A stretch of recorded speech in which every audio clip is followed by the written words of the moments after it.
ಗೆಳೆಯರೇ ನಮಸ್ಕಾರ, ಹೇಗಿದ್ದೀರಿ ಎಲ್ರು? ಗೆಳೆಯರೇ, ನಮ್ದು ದೇಶದ ಹಳೆಯ ಪಕ್ಷ ಮುಸ್ಲಿಮರನ್ನ ನಾವೇ ಉದ್ಧಾರ ಮಾಡೋದು ಅಂತ ಆಗಾಗ ಕಾಂಗ್ರೆಸ್ ಪಕ್ಷ ಹೇಳಿಕೊಳ್ತಾ ಇರುತ್ತೆ. ಅದು ನಮಗೆಲ್ಲ ಗೊತ್ತೇ ಇದೆ. ಆದ್ರೆ ಈಗ ಕಾಂಗ್ರೆಸ್ ಪಕ್ಷದ ನಾಟಕ ಮತ್ತೊಮ್ಮೆ ಬಯಲಾಗ್ತಾ ಇದೆ. ಅದರಲ್ಲೂ ಅದು ಕರ್ನಾಟಕದ ಉಪಚುನಾವಣೆಯಲ್ಲಿ ದಾವಣಗೆರೆ ದಕ್ಷಿಣ ವಿಧಾನಸಭಾ ಕ್ಷೇತ್ರದಲ್ಲಿ ಶ್ಯಾಮನೂರು ಕುಟುಂಬಕ್ಕೆ ಟಿಕೆಟ್ ಕೊಡಬೇಕು, ಇಲ್ಲಾಂದ್ರೆ ಮುಸ್ಲಿಂ ಮುಖಂಡ ಸಾದಿಕ್ ಪೈಲ್ವಾನ್ ಅವರಿಗೆ ಟಿಕೆಟ್ ನೀಡಬೇಕು ಅನ್ನೋದೇ ಕಾಂಗ್ರೆಸ್ ಪಕ್ಷದ ಉಸ್ತುವಾರಿ ಸುರ್ಜೇವಾಲಾ ಅವರಿಗೂ ತಲೆನೋವಾಗಿದೆ. ಮುಸಲ್ಮಾನರು ಕಾಂಗ್ರೆಸ್ ಪಕ್ಷದ ವಿರುದ್ಧವೇ ಈಗ ತಿರುಗಿ ಬಿದ್ದಿರೋದು. ಕಾಂಗ್ರೆಸ್ ಮುಸ್ಲಿಮರಿಗೆ ಟಿಕೆಟ್ ನಿರಾಕರಿಸಿದ್ರೆ ಯಾವುದೇ ಅಭ್ಯರ್ಥಿಯನ್ನ ನಿಲ್ಲಿಸಿದ್ರು 50,000 ಮತಗಳಿಂದ ಸೋಲಿಸ್ತೀವಿ ಅನ್ನೋ ಪಣವನ್ನ ತೊಟ್ಟಿದ್ದಾರೆ. ಇನ್ನೊಂದು ಕಡೆ ಜಮೀರ್ ಅನ್ನೋ ಮಹಾನುಭವ ಕಾಂಗ್ರೆಸ್ ಮುಸ್ಲಿಂ ಅಭ್ಯರ್ಥಿಗೆ ಟಿಕೆಟ್ ಅನ್ನ ಕೊಡದೇ ಇದ್ರೆ ನಾನೇ ಸಚಿವ ಸ್ಥಾನಕ್ಕೆ ರಾಜೀನಾಮೆಯನ್ನ ಕೊಟ್ಬಿಡ್ತೀನಿ ಅನ್ನೋ ಬೆದರಿಕೆಯನ್ನ ಪಕ್ಷಕ್ಕೆ ಹಾಕ್ತಾ ಇದ್ದಾರೆ. ಆದ್ರೆ ನಮ್ಮ ಕರ್ನಾಟಕದ AICC ಅಧ್ಯಕ್ಷ ಮಲ್ಲಿಕಾರ್ಜುನ ಖರ್ಗೆ ಇದ್ದಾರಲ್ಲ, ಇವರು ದಾವಣಗೆರೆ ಮುಸ್ಲಿಮರ ವಿರುದ್ಧ ರೊಚ್ಚಿಗೆದ್ದಿದ್ದಾರೆ.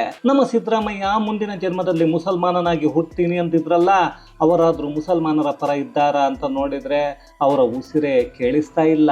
ಅಯ್ಯೋ ಇರಿಪ್ಪ, ಸಿದ್ದರಾಮಯ್ಯಗೆ ನಿನ್ನೆ ರಂಜಾನ್ ಆಯಿತು, ಸ್ವಲ್ಪ ಲೇಟಾಗಾದರೂ ಸರಿ, ಈದ್ ಮುಬಾರಕ್ ಸಿದ್ದರಾಮಯ್ಯ ಅವರೇ ಅಂತ ಹೇಳಿಬಿಡೋಣ. ಯಾಕಂದರೆ ಅವರು ಮುಂದಿನ ಜನ್ಮದಲ್ಲಿ ಮುಸಲ್ಮಾನನಾಗಿ ಹುಡ್ತೀನಿ ಅಂತ ಹೇಳಿಬಿಟ್ಟಿದ್ದಾರೆ. ನಾವು ಎಲ್ಲಿರ್ತೀವೋ ಗೊತ್ತಿಲ್ವಲ್ಲ. ಹಾಗಾದರೆ ಇಲ್ಲಿಯವರೆಗೂ ಕಾಂಗ್ರೆಸ್ ಮಾಡ್ತಾ ಇದ್ದ ತುಷ್ಟೀಕರಣ ತಿರುಗಿಸಿ ಇವರಿಗೆ ಹೊಡಿತಾ ಇದೆಯಾ? ಉಪಚುನಾವಣಾ ಕಣದಲ್ಲಿ ನಿಜವಾಗಿ ಆಗ್ತಾ ಇರೋದೇನೋ? ಹಿರಿಕರಿಗೆ ಶ್ಯಾಮನೂರು ಕುಟುಂಬದ ಪರವಾಗಿ ಬ್ಯಾಟ್ ಬೀಸ್ತಾ ಇರೋದು ಯಾಕೆ? ಸಿದ್ದು ಸೈಲೆಂಟ್ ಆಗಿ, ಜಮೀರ್ ವೈಲೆಂಟ್ ಆಗಿರೋದು ಯಾಕೆ? ಮುಸ್ಲಿಮರು ನಿಜವಾಗ್ಲೂ ಕಾಂಗ್ರೆಸ್ ಪಕ್ಷವನ್ನು ಸೋಲಿಸ್ತಾರಾ? ಎಲ್ಲವನ್ನ ಈ ವಿಡಿಯೋದಲ್ಲಿ ನೋಡ್ಕೊಂಡು ಬರೋಣ ಬನ್ನಿ. ಗೆಳೆಯರೇ, ದಾವಣಗೆರೆ ದಕ್ಷಿಣ ವಿಧಾನಸಭಾ ಕ್ಷೇತ್ರ ಶ್ಯಾಮನೂರು ಶಿವಶಂಕರಪ್ಪ ಅವರ ಸಾವಿಂದ ತೆರವಾಗಿರೋ ಕ್ಷೇತ್ರ. ಅಲ್ಲಿ ಮುಸಲ್ಮಾನರ ಬಾಹುಳ್ಯ ಹೆಚ್ಚಾಗಿದೆ ಅನ್ನೋದು ನಿಜ. ಸುಮಾರು 80,000 ಮುಸಲ್ಮಾನ ಮತಗಳು ಅಲ್ಲಿವೆ. ಅದೇ ಕಾರಣಕ್ಕೆ ಈಗ ಶ್ಯಾಮನೂರು ಕುಟುಂಬದ 3ನೇ ತಲೆಮಾರಿಗೆ ಅದೇ ಟಿಕೆಟ್ ಅನ್ನು ನೀಡಬೇಕು ಅನ್ನೋ ಪಟ್ಟನ್ನ ಸಚಿವ SS ಮಲ್ಲಿಕಾರ್ಜುನ್ ಹಿಡಿದಿದ್ದಾರೆ.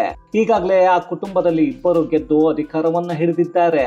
ಈಗ ಮತ್ತೆ ತಮ್ಮ ಪುತ್ರ ಸಮರ್ಥ್ಗೆ ಟಿಕೆಟ್ ಕೊಡಬೇಕು ಅಂತ ಕೇಳ್ತಿದ್ದಾರೆ. ಇನ್ನೊಂದು ಕಡೆ ಮುಸಲ್ಮಾನರ ಪರವಾಗಿ ಮಂತ್ರಿ ಜಮೀರ್ ಅಹಮದ್ ಖಾನ್ ಮೊದಲು ಮಾತಾಡ್ತಾ ಇದ್ರು. ಆಗ SS ಮಲ್ಲಿಕಾರ್ಜುನ್ ಅವನು ನಮ್ಮ ಜಿಲ್ಲೆಗೆ ಬಂದು ಮಾತಾಡೋದಕ್ಕೆ ಅಂದಿದ್ದು ಆಯ್ತು.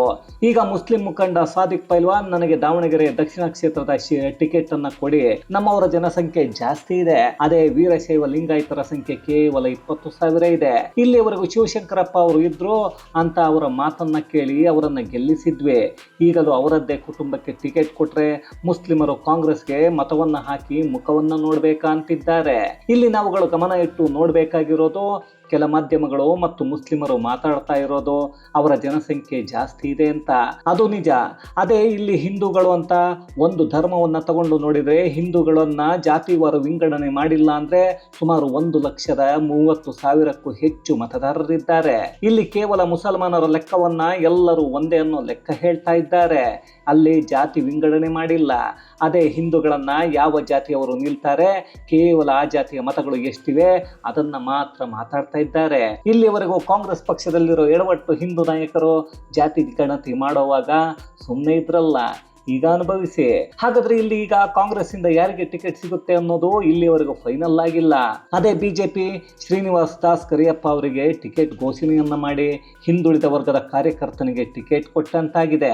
ಇನ್ನೊಂದು ಕಡೆ ಕಾಂಗ್ರೆಸ್ ಅಭ್ಯರ್ಥಿಯನ್ನ ಫೈನಲ್ ಆಗಿ ಮಾಡೋಕೆ ಆಗದೆ ಒದ್ದಾಡ್ತಾ ಇದೆ. ಮೊದಲು ಎಲ್ಲರೂ ಅಂದುಕೊಂಡಿದ್ದು ನಮ್ಮ ಬ್ರದರ್ಸ್ ಅಂತ ಹೇಳಿಕೊಳ್ಳೋ KPCC ಅಧ್ಯಕ್ಷ DK ಶಿವಕುಮಾರ್ ಇದ್ದಾರೆ. ನಾನು ಮುಂದಿನ ಜನ್ಮದಲ್ಲಿ ಮುಸಲ್ಮಾನ ಆಗಿ ಹುಡ್ತೀನಿ ಅಂತ ಹೇಳ್ತಾ ಇರೋ ನಮ್ಮ ಸಿದ್ದರಾಮಯ್ಯ ಇದ್ದಾರೆ. ಅವರೇ ಎಲ್ಲವನ್ನ ಸರಿ ಮಾಡ್ತಾರೆ. ಅಲ್ಲಿ ಮುಸಲ್ಮಾನ ಅಭ್ಯರ್ಥಿಗೆ ಟಿಕೆಟ್ ಕೊಡಬೇಕು, ಇಲ್ಲ ಅಂದ್ರೆ ಶ್ಯಾಮನೂರು ಕುಟುಂಬಕ್ಕೆ ಟಿಕೆಟ್ ಘೋಷಣೆ ಮಾಡಬೇಕು, ನಿರ್ಧಾರ ಮಾಡೇ ಬಿಡ್ತಾರೆ ಅಂದುಕೊಂಡ್ರೆ ಅಯ್ಯೋ ಕರ್ಮವೇ. ನಮ್ಮ ರಾಜ್ಯದ CM ಸಿದ್ದು ಈ ವಿಚಾರವನ್ನ ನಿರ್ಧಾರ ಮಾಡೋದಿರ್ಲಿ, ಅದರ ಬಗ್ಗೆ ಮಾತಾಡ್ತಾನೂ ಇಲ್ಲ. ಪಾಪ, ಅವರು ಯಾರ ಪರ ಮಾತಾಡಿದ್ರು ಬೆಂಕಿ ಬೀಳುತ್ತೆ, ಯಾಕೆ ಅಂತ ಸುಮ್ಮನಾಗಿರ್ತಾರೆ ಬಿಡಿ. ಇನ್ನು KPCC ಅಧ್ಯಕ್ಷ DK ಶಿವಕುಮಾರ್ ಒಂದಷ್ಟು ಚರ್ಚೆಯನ್ನ ಉಸ್ತುವಾರಿ ಸುರ್ಜೇವಾಲಾ ಜೊತೆ ಮಾಡಿದ್ದಾರೆ. ಅಲ್ಲಿ ಮುಸ್ಲಿಂ ಅಭ್ಯರ್ಥಿಯ ಮನವನ್ನು ಒಲಿಸೋಕೆ ಬೇಕಾದಷ್ಟು ಪ್ರಯತ್ನವನ್ನ ಮಾಡಿದ್ದಾರೆ. ಅದು ಕೆಲಸವನ್ನ ಮಾಡಿಲ್ಲ. ಅದಕ್ಕೆ ಮುಸ್ಲಿಂ ಮುಖಂಡರು ಮತ್ತು ಮತದಾರರು ಒಪ್ಪಿಕೊಳ್ತಾ ಇಲ್ಲ. ಅದರಲ್ಲೂ ಅಭ್ಯರ್ಥಿ ಆಗೋಕ್ಕೆ ಹೊರಟಿರೋ ಸಾದಿಕ್ ಪೈಲ್ವಾನ್, ನಾನು ಯಾವುದೇ ಕಾರಣಕ್ಕೂ ಹಿಂದೆ ಸರಿಯೋ ಮಾತೇ ಇಲ್ಲ.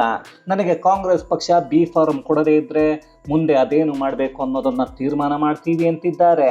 ಇನ್ನೊಂದು ಕಡೆ ಜಮೀರ್ ಮುಸ್ಲಿಮರಿಗೆ ಟಿಕೆಟ್ ಕೊಡಲಿಲ್ಲ ಅಂದ್ರೆ ನಾನು ರಾಜೀನಾಮೆಯನ್ನೇ ಕೊಟ್ಟು ಬಿಡ್ತೀನಿ ಅಂತ ಉಸ್ತುವಾರಿ ಸುರ್ಜೇವಾಲಾ ಅವರನ್ನ ಹೆದರಿಸೋಕೆ ನೋಡಿದ್ರು. ಆದರೆ ಅದ್ಯಾಕೋ ಸುರ್ಜೇವಾಲಾ ಜಮೀರ್ ಮಾತಿಗೆ ಉಪ್ಪನ್ನು ಹಾಕಲಿಲ್ಲ, ಖಾರನೂ ಹಾಕಲಿಲ್ಲ. ಈಗ ನೋಡಿದ್ರೆ ಜಮೀರ್ ಬಾಯನ್ನ ಮುಚ್ಕೊಂಡು ಉಸಿರನ್ನೇ ಬಿಡ್ತಾ ಇಲ್ಲ. ಅಲ್ಲಿಗೆ ಜಮೀರ್ ಅನ್ನೋ ಮನುಷ್ಯ ನಾನು ಮುಸಲ್ಮಾನರ ನಾಯಕ ಅಂತ ತೋರಿಸಿಕೊಂಡು ಅಡ್ಡಾಡ್ತಾ ಮುಸ್ಲಿಮರನ್ನು ಎತ್ತಿ ಕಟ್ಟಿ ಮಜಾ ನೋಡ್ತಾ ಇದ್ದಾರೆ. ಅದೇನೋಪ್ಪ, ಕಾಂಗ್ರೆಸ್ ಪರಿಸ್ಥಿತಿ ಹಿಂಗೆಲ್ಲ ಆಗುತ್ತೆ ಅನ್ನೋದನ್ನ ಅವರ ಪಕ್ಷದ ಯಾವುದೇ ನಾಯಕ ಊಹೆಯನ್ನ ಮಾಡಿರಲಿಲ್ಲ. ಈಗ ಎಐಸಿಸಿ ಅಧ್ಯಕ್ಷ ಮಲ್ಲಿಕಾರ್ಜುನ ಖರ್ಗೆಯವರು ಕೂಡ ಎಂಟ್ರಿಯನ್ನ ಕೊಟ್ಟಿದ್ದಾರೆ. ಆ ಸುರ್ಜೇವಾಲಾ ಮತ್ತೆ ಡಿಕೆ ಕೈಯಲ್ಲಿ ಅಭ್ಯರ್ಥಿ ಆಯ್ಕೆ ಮಾಡೋದಕ್ಕೆ ಆಗ್ತಾ ಇಲ್ಲ. ಇವರೇನಾದ್ರೂ ಆಯ್ಕೆ ಮಾಡ್ತಾರಾ ಅಂತ ನೋಡಿದ್ರೆ ಮಾಧ್ಯಮದ ಮುಂದೆ ಬಂದೇ ಬಿಟ್ರು. ಬಂದವರೇ ಎಲ್ಲರೂ ಮುಚ್ಕೊಂಡು ಇರಬೇಕು, ಬಾಯನ್ನ ಮುಸ್ಲಿಮರದ್ದು ಜಾಸ್ತಿ ಆಗ್ತಾ ಇದೆ ಅನ್ನೋ ಹಾಗೆ ಮಾತಾಡಿದ್ರು. ಅಲ್ಲಿ ಬಹುತೇಕ ಶಾಮನೂರು ಕುಟುಂಬಕ್ಕೆ ಟಿಕೆಟ್ ಅನ್ನೋ ಹಾಗೆ ಮಾತಾಡ್ತಾ ಇದ್ದಾರೆ ಈ ಖರ್ಗೆ. ಅದಕ್ಕೆ ಕಾರಣ ಅಂದರೆ ಶಾಮನೂರು ಕುಟುಂಬಕ್ಕೆ ಅತ್ಯಾಪ್ತರು ಈ ಖರ್ಗೆ ಕುಟುಂಬ. ಹಿಂಗಿದ್ದಾಗ ಖರ್ಗೆ ಮುಸ್ಲಿಮರನ್ನ ಓಲೈಕೆ ಮಾಡ್ತಾರಾ ಇಲ್ಲ ಶಾಮನೂರು ಕುಟುಂಬದ ಕೈ ಹಿಡಿತಾರ ಗೊತ್ತಿಲ್ಲ. ಈಗ ನೋಡಿದರೆ ಸುರ್ಜೇವಾಲಾ, ಅಯ್ಯೋ ಇವತ್ತು ಅಥವಾ ನಾಳೆ ಅಭ್ಯರ್ಥಿಯನ್ನ ಅಂತಿಮ ಮಾಡಲಾಗುತ್ತೆ, ಅದನ್ನು ಎಐಸಿಸಿ ಅಧ್ಯಕ್ಷ ಮಲ್ಲಿಕಾರ್ಜುನ ಖರ್ಗೆ ಮತ್ತು ರಾಹುಲ್ ಗಾಂಧಿ ಅಂತಿಮ ಮಾಡ್ತಾರೆ ಅಂದರು. ಅದಕ್ಕೂ ಕಾರಣ ಇದೆ.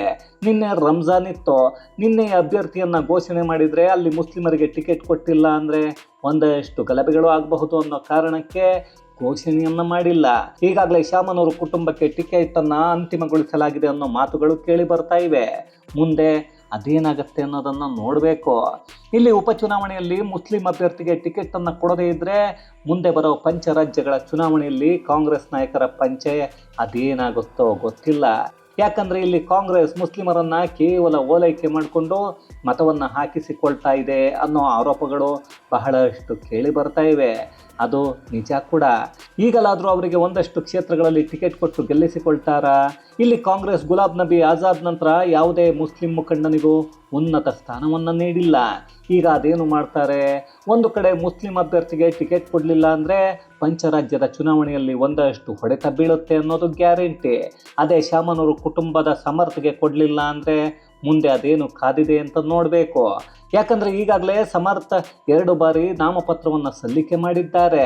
ಅದೇ ಮುಸ್ಲಿಂ ಅಭ್ಯರ್ಥಿ ಆಸೆ ಇಟ್ಕೊಂಡಿರೋ ಸಾದಿಕ್ ಅವರು ನಾಮಪತ್ರವನ್ನು ಸಲ್ಲಿಕೆ ಮಾಡಿದ್ದಾಗಿದೆ. ಈಗ ಯಾರಿಗೆ ಟಿಕೆಟ್ ಕೊಟ್ಟರು ಕಾಂಗ್ರೆಸ್ಗೆ ದೊಡ್ಡ ಹೊಡೆತ ಬಿದ್ದೇ ಬೀಳುತ್ತೆ. ಅದಕ್ಕೆ ಕಾರಣ ಅಂದರೆ ಮುಸ್ಲಿಮರು ಈಗಾಗಲೇ ನಮ್ಮ ಅಭ್ಯರ್ಥಿಗೆ ಟಿಕೆಟ್ ಕೊಡದೇ ಇದ್ದರೆ ಕಾಂಗ್ರೆಸ್ ಪಕ್ಷವನ್ನೇ 50,000 ಅಂತರದಿಂದ ಸೋಲಿಸ್ತೀವಿ ಅಂತಿದ್ದಾರೆ. ಹಾಗಂತ ಮುಸ್ಲಿಮರು ಇಲ್ಲಿ BJPಗೆ ಮತವನ್ನು ಹಾಕ್ತಾರಾ ಅಂದರೆ ಖಂಡಿತ ಇಲ್ಲ. ಅವರು ನೋಟಾಗೆ ಸುಮಾರು 40,000 ಮತಗಳನ್ನು ಹಾಕ್ತೀವಿ ಅನ್ನೋದನ್ನು ಹೇಳಿಕೊಳ್ತಾ ಇದ್ದಾರೆ.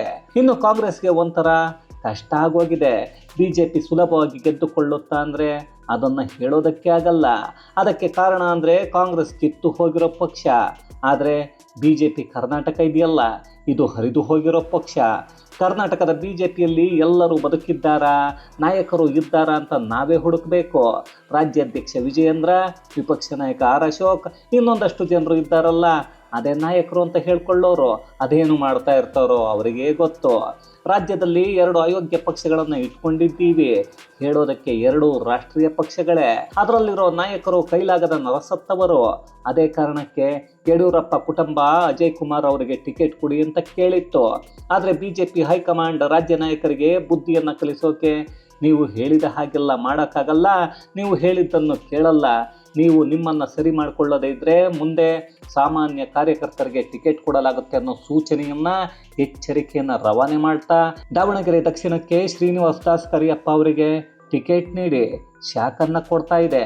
ಇದನ್ನು ಕರ್ನಾಟಕ BJP ನಾಯಕರು ಅದೇ ಅಡ್ಜಸ್ಟ್ಮೆಂಟ್ ಗಿರಾಕಿಗಳಿಗೆ ಕೊಡ್ತಾ ಇರೋ ಎಚ್ಚರಿಕೆ ಅಂತ ಹೇಳಲಾಗ್ತಾ ಇದೆ. ಅದೇನೇ ಆದರೂ ಕೊನೆಗೆ ಕಾಂಗ್ರೆಸ್ ಟಿಕೆಟ್ ಕೊಡೋದು ಬಹುತೇಕ ದುಡ್ಡು ಇರೋ ಅಭ್ಯರ್ಥಿಗೆ ಅನ್ನೋದು ನಮಗೆಲ್ಲ ಗೊತ್ತೇ ಇದೆ. ಸಾದಿಕ್ ಅವರನ್ನು ಅದೇಗೋ ಸಮಾಧಾನ ಮಾಡಿ, ಮುಸ್ಲಿಂ ಮುಖಂಡರನ್ನು ಒಂದಷ್ಟು ಸಮಾಧಾನ ಮಾಡಿ, ಮುಂದೆ ಯಾವುದಾದ್ರೂ ಒಂದು ಹುದ್ದೆಯನ್ನು ಕೊಡ್ತೀವಿ, ಸುಮ್ಮನೆ ಇದು ಬಿಡ್ರಪ್ಪ ಅಂತ ಹೇಳಿ ಸುಮ್ಮನಿರಿಸ್ತಾರೆ ಅಷ್ಟೇ. ಅಲ್ಲಿಗೆ ಮುಸ್ಲಿಮರ ಓಲೈಕೆ ಮಾಡೋ ಪಕ್ಷ ಅವರಿಗೆ ಟಿಕೆಟ್ ಕೊಟ್ಟು ಉನ್ನತ ಹುದ್ದೆಗಳನ್ನು ಕೊಡೋದ್ರಲ್ಲಿ ಮಾತ್ರ ಮುಂದೆ ಬರಲ್ಲ ಅನ್ನೋದು ಮತ್ತೆ ಗೊತ್ತಾಗ್ತಾ ಇದೆ. ಇದು ಗೆಳೆಯರೇ, ಕಾಂಗ್ರೆಸ್ ಉಪಚುನಾವಣೆಯಲ್ಲಿ ತಲೆ ಕೆಡಿಸಿಕೊಳ್ಳೋ ಹಾಗೆ ಮುಸ್ಲಿಮರು ಮಾಡ್ತಾ ಇರೋದು, ಹಾಗೆಯೇ ಅತಿಯಾದ ತುಷ್ಟೀಕರಣ ಈಗ ಕಾಂಗ್ರೆಸ್ಗೆ ಹೊಡಿತಾ ಇರೋದ್ರ ಕುರಿತಾದ ಒಂದಷ್ಟು ಮಾಹಿತಿ ಮತ್ತಷ್ಟು ವಿಶೇಷತೆಗಳೊಂದಿಗೆ ಮುಂದಿನ ವಿಡಿಯೋದಲ್ಲಿ ಭೇಟಿಯಾಗೋಣ.